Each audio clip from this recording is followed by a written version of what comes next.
Okey, Assalamualaikum dan salam sejahtera. Okey, tajuk cikgu hari ini ialah berkaitan dengan topik bandar dan pembandaran, di mana cikgu akan sentuh dalam siri ini iaitu maksud bandar dan maksud proses pembandaran serta jenis dan ciri bandar yang cikgu fokus di Malaysia. Okey, jenis dan ciri bandar di Malaysia. Okey. Di akhir siri ini, siri 1, siri 2, siri 3 dan maksudnya di akhir siri tajuk bandar dan pembandaran ini, cikgu akan sentuh beberapa contoh soalan STPM dan juga beberapa teknik menjawab. Okey. Tetapi di akhir dan semestinya kamu subscribe channel cikgu supaya kamu tidak terlepas untuk video-video sambungan seterusnya. Okey, kita pergi kepada definisi bandar ini. Okey, di mana cikgu bagi dulu definisi mengikut dasar pembandaran negara yang kedua. Okey, DPN kedua, di mana bandar ini merujuk kepada kawasan yang telah kawasan pertempatan. Okey, kawasan pertempatan maksudnya kawasan itu ada tempat orang tinggal. Okey, ada jumlah penduduk tertentu. Okey, kawasan pertempatan di mana kawasan tersebut telah diwartakan. Okey, di sini kalau kita tengok gambar ni, maksudnya kawasan tu telah diwartakan. Okey, contoh kalau cikgu bagi kawasan macam Shah Alam. Okey. Dan kawasan tepu bina yang bersempadan dengannya. Okey, di sebelah kawasan bandar ni, mana sudah wartakan ni, ada kawasan tepu bina. Contoh Shah Alam, dari sebelah Shah Alam ni kita ada Bukit Jelutong. Okey, so gabungan kedua-dua ini kita namakan bandar dan mempunyai 10,000 orang ataupun lebih. Okey, mesti gabungan kedua-dua ini mempunyai 10,000 orang ataupun lebih. Dan juga kawasan selain daripada kawasan tersebut juga kawasan-kawasan pembangunan khusus. Okey, maksudnya kawasan yang dibangunkan. Okey, contohnya Puncak Alam, Sarjana Utama. Okey, dan kawasan-kawasan itu juga mempunyai 10,000 orang, okey, atau lebih. Dan sekurang-kurangnya 60% penduduknya berumur 15 tahun dan ke atas terlibat dalam aktiviti bukan pertanian. Sebab kalau 60% ke atas terlibat dalam pertanian, dia semestinya kawasan luar bandar lah itu. Okey, maksud di sini dia ada dua di sini, dua kategori. Satu, kawasan bandar sedia ada dan kawasan bersebelahan dengannya yang tepu bina. Okey, dan satu lagi merujuk pada kawasan pembangunan khusus. Okey, sama ada kawasan pembangunan khusus. Jadi kedua-dua ini mesti mempunyai 10,000 orang atau lebih dan sekurang-kurangnya 60% penduduknya berumur 15 tahun ke atas dan terlibat dalam aktiviti bukan pertanian. Okey. So, secara kesimpulannya, rumusannya, bandar ini kita rujuk sebagai satu kawasan pertempatan. Maksudnya ada rumah, sama ada kawasan rumah itu mungkin dalam bentuk kondo ke, apartmen ke, ataupun dalam bentuk apa sahajalah. Okey, teres, banglo dan sebagainya. Okey, dan mempunyai penduduk yang 10,000 orang ataupun lebih. Okey. Di penduduk lebih dari 10,000 orang dan juga kawasan itu telah diwartakan. Okey, maksudnya telah diiktirafkan sebagai sebuah bandar. Dan biasanya bila diiktiraf tu dia ada nama dia lah bandar apa. Bandar Lipis, Bandar KK, Bandar Kota Marudu. Okey. Dan kampung, walaupun kita nak bina kampung sekalipun, kita mestilah mewartakan kampung itu. Okey. So bandar sama juga. Bandar tu mesti diwartakan. Dan bila diwartakan, kawasan itu bila diwartakan menjadi bandar, okey, barulah dia di bandar dan dia ada kategori dia tersendiri. Okey. Kategori-kategori itu nanti kita masuk macam kategori bandar kecil, bandar besar dan sebagainya. Okey, kenapa kawasan perlu diwartakan? Sama ada diwartakan sebagai sebuah kawasan tanah perkampungan ataupun bandar. Okey, sebab kawasan yang telah diwartakan ini sebagai tanah perkampungan ke, sebagai bandar ke, bandaraya ke. So kawasan ini boleh dibangunkan dan dibina infrastruktur oleh kerajaan. Okay, so bandar ini dia semakin berkembang. Okey, dia semakin berkembang dan sekarang ini bandar ini semakin berkembang cepat. Okey, ekoran daripada globalisasi ini bandar ini semakin berkembang pesat. Di mana perkembangan bandar ini kita namakan sebagai proses pembandaran. Okey. Bandar ialah satu kawasan bandar, dan pembandaran ini ialah satu proses. Okey. Sebuah bandar akan semakin berkembang. Kalau dulu bandar di kawasan kita ni mungkin hanya 10,000 orang penduduk, ataupun juga kemudahan yang ada tapi mungkin terhad. Tapi sekarang jumlah penduduk mungkin lebih pada 20,000 orang, dan perkhidmatan juga semakin bertambah, kemudahan juga semakin bertambah. Jadi ini katakan berlakunya proses pembandaran. Okey. Okey, apa maksud proses pembandaran? Okey, proses pembandaran ni ialah satu proses perubahan, okey, ataupun transformasi, di mana berlakunya perubahan dari aspek ruang kawasan. Okey, ruang kawasan itu melibatkan sama ada perluasan kawasan. Okey, kawasan bandar itu semakin luas. Okey, itu maksudnya perluasan sempadan bandar. Okey, ataupun pertambahan dari aspek kemudahan perbandaran tu, atau juga berlaku juga perubahan guna tanah. Okey, so itu perubahan ruang kawasan yang menjadi ke arah lebih bandar. Dan juga berlaku perubahan dalam aspek penduduk. Okey, di mana pertambahan jumlah penduduk, saiz penduduk semakin bertambah. Okey, daripada 10,000 menjadi 20,000 menjadi 25,000. Okey, ekoran berlakunya penghijrahan masuk ke kawasan bandar tersebut. Okey, yang kebanyakan daripada luar bandar pergi masuk ke kawasan bandar tersebut. Okey, berlaku juga perubahan sosial dan berlaku perubahan sosial masyarakat. Okey, gaya hidup yang lebih moden. Contoh gaya hidup yang moden ni macam dari aspek kehidupan harian dia. Okey, semua guna mesin basuh, mesin kering baju, mesin apa lagi, ataupun pergi dobi, mesin jogging. Okey, gaya hidup moden itu. Okey, rumah bentuk moden. Okey, dan juga hiburan juga. So ini berlaku perubahan dalam aspek penduduk. Okey, itu ialah proses pembandaran. Satu proses perubahan dalam aspek ruang dan juga penduduk. Okey, seterusnya cikgu akan masuk kepada jenis dan ciri bandar. Tapi untuk permulaan cikgu fokus kepada jenis dan ciri bandar yang ada di Malaysia. Okey. Okey, kita tengok dulu jenis dan ciri bandar mengikut dasar pembandaran negara kedua. Okey. Kalau mengikut dasar pembandaran kedua, okey, hierarki bandar ini berdasarkan fungsi bandar dan juga saiz penduduk itu. Dikategorikan berdasarkan fungsi bandar dan saiz penduduk. Okey, di mana ada 5 kategori bandar mengikut dasar pembandaran negara kedua ini. Okey, iaitu bandar global, bandar wilayah, bandar negeri, bandar utama dan seterusnya bandar tempatan. Okey, apa itu bandar global mengikut dasar pembandaran negara kedua ini? Iaitu di mana bandar global ini saiz penduduknya lebih daripada 3.5 juta.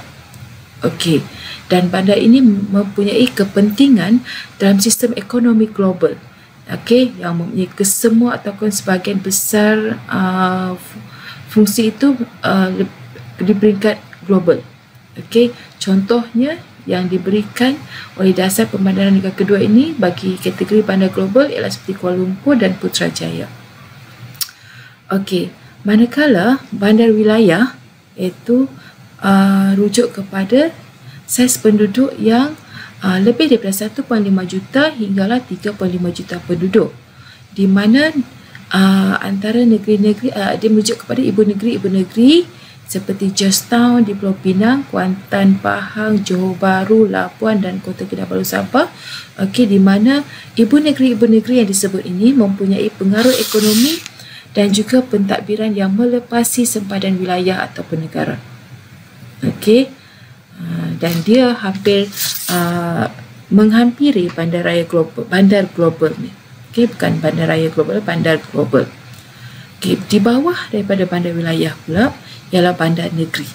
Okey, bandar negeri ini ialah ibu-ibu negeri yang selain daripada yang disebutkan dalam bandar wilayah itu.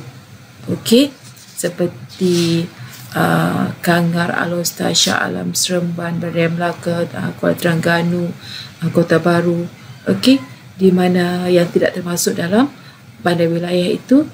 Okey, dan dia mempunyai fungsi sebagai sebuah pusat pentadbiran negeri dan juga sebagai pusat pertumbuhan ekonomi bagi negeri dia lah. Okey. Seterusnya, di bawah bandar negeri ada bandar-bandar utama. Okey, di mana bandar utama ni saiz penduduk dia lebih kecil berbanding bandar negeri, iaitu kurang daripada 100,000 orang, dan dia berperanan sebagai pusat pertumbuhan ekonomi yang signifikan dalam sesebuah negeri itu. Okey. Dan di bawah lebih kecil daripada bandar utama disebut sebagai bandar tempatan yang mempunyai saiz penduduk dalam lingkungan 10,000 orang hinggalah 100,000 orang. Okey, di mana fungsinya sama tetapi skopnya lebih kecil, di mana dia memberi perkhidmatan ataupun pentadbiran kepada kawasan yang lebih kecil berbanding bandar utama tadi. Okey. Dan seterusnya ini kita tengok kepada hierarki dalam sukatan kita. Dalam sukatan, hierarki bandar ini diberikan dalam 4 kategori, iaitu bandaraya metropolitan, bandaraya besar, bandaraya sederhana dan bandaraya kecil. Okey, so ada 4. Walaupun nama dia agak berbeza, tetapi dari segi fungsi dan saiz bandar itu, okey, hampir sama. Okey, di mana kita tengok bandaraya metropolitan. Okey. Okey, antara ciri dia mesti lebih daripada 1 juta penduduk. Okey. Dan bandar ini dia merujuk kepada ibu-ibu negeri yang mempunyai penduduk dia lebih daripada 1 juta penduduk dah, serta fungsi dan pengaruh ekonomi dan pentadbirannya melepasi sempadan wilayah dan negara. Okey. Jadi kita dapat lihat bahawa bandaraya metropolitan ni bersama dengan bandaraya global tadi dan juga bandaraya bandaraya global dan juga bandar wilayah lah dalam dasar perbandaran negara. Okey. Contoh bandar raya metropolitan ialah seperti Kuala Lumpur, Terengganu, Klang, di mana bandar KL sendiri mempunyai 1.9 juta penduduk pada masa kini. Di bawah bandar metropolitan, lebih kecil pada bandar metropolitan, ialah bandar-bandar seperti bandar lain yang tadilah, Kangar, Alor, Butterworth, Ipoh, Kuantan, Shah Alam, Kuala Terengganu, Kuching, Kota Kinabalu. Semua itu kita panggil bandar besar. Bandar besar. Di mana bandar-bandar besar ini ialah bandar-bandar yang mempunyai saiz penduduknya 500,000 penduduk hingga 1 juta penduduk. Dan dia dan bandar ini adalah ibu-ibu negeri bagi negeri-negeri tertentu itu, dan fungsi yang utama ialah sebagai pusat pentadbiran negeri dan juga pusat pertumbuhan ekonomi bagi negeri-negeri tersebut. Bandar-bandar besar. Di bawah bandar-bandar besar ini, contohnya macam Kota Kinabalu. Di bawah Kota Kinabalu dia ada bandar-bandar dia yang wujud dalam Kota Kinabalu itu. So biasanya bandar-bandar itu kita panggil bandar seterusnya, iaitu bandar sederhana. Di mana bandar sederhana ni lebih kecil daripada bandar besar. Contohnya macam di KK, contohnya macam di Sabah, kita ada bandar-bandar lain selain bandar Kota Kinabalu tu. Kita ada Sandakan, kita ada Lahad Datu, ada Tawau. So bandar-bandar ini dinamakan sebagai bandar sederhana. Contohnya di Sabah, Sandakan, Tawau, Lahad Datu. Di Bintulu, Sarawak, Batu Pahat, Johor. Di mana bandar-bandar ini mempunyai saiz penduduk 30,000 hingga 500,000 penduduk, dan dia bandar-bandar utama selain bandar ibu negeri yang cikgu sebutkan tadi. Fungsinya, bandar ini menjadi pusat pertumbuhan ekonomi dalam sesebuah negara. Contoh Sandakan, dia satu kawasan yang bandar yang besar juga, bandar yang kedua, bandar yang selepas Kota Kinabalu. Okay, dia menjadi satu pusat pertumbuhan ekonomi bagi negara Sabah, penyumbang utama juga pusat pertumbuhan ekonomi bagi negeri Sabah. Begitu juga Bintulu, Batu Pahat, okay, dan juga bandar-bandar lain selain pada bandar ibu negeri. Okey. Di bawah bandar sederhana ini, kita ada bandar yang lebih kecil dari aspek fungsi dan juga dari aspek saiz penduduk dia, iaitu kita panggil bandar kecil. Okey. Bandar kecil ini saiz penduduk dia kurang daripada 30,000 orang. Okey, dalam Malaysia, kategori bandar sederhana dan bandar kecil yang paling banyak. Okey, bandar sederhana dan bandar kecil yang paling banyak di Malaysia. Okey, bagi bandar kecil ni fungsi dia juga menjadi pusat pertumbuhan ekonomi. Okey, macam dia jadi pusat pemasaran, pusat perkhidmatan, pusat kesihatan, tapi skop fungsi dia kepada kawasan yang lebih kecil berbanding bandar sederhana tadi. Okey, sebab kemudahan dan perkhidmatan di bandar kecil pun terhad. Dia hanya untuk pestaran dan kawasan sekitar dia. Okey, contohnya macam di Sabah tu Ranau. Okey, contoh lain ialah seperti di Ranau, Tuaran. Okey, so di Johor Bahru macam Senggarang, okey, Kuala Kedah di Alor-Star. Okey, so bandar-bandar ini kita panggil bandar-bandar kecil. Okey, jelas. Okey, so kita ada 4 kategori bandar, iaitu bandar metropolitan, okey, bandar besar, bandar sederhana dan bandar kecil. Okey, bandar kecil dia akan berkembang menjadi bandar sederhana. Bandar sederhana akan berkembang jadi bandar besar. Bandar besar berkembang jadi bandar metropolitan. Okey, bandar metropolitan akan berkembang jadi bandar metropolis. Okey, seterusnya kita tengok bandar, jenis dan ciri bandar bagi secara global. Okey, secara global. Dan global ni kita ada bandar global, global city, mega city, metropolis, megalopolis dan juga satu istilah bagi bandar tertentu, iaitu bandar primat. Okey. Apa perbezaan antara mega city, metropolis, megalopolis dan global city? Okey, jadi jangan lupa subscribe channel Cikgu Siti Geografi Channel untuk mengetahui lebih lanjut berkaitan bandar-bandar ini dan mengetahui apa perbezaan antara keempat-empat bandar ini. Okey.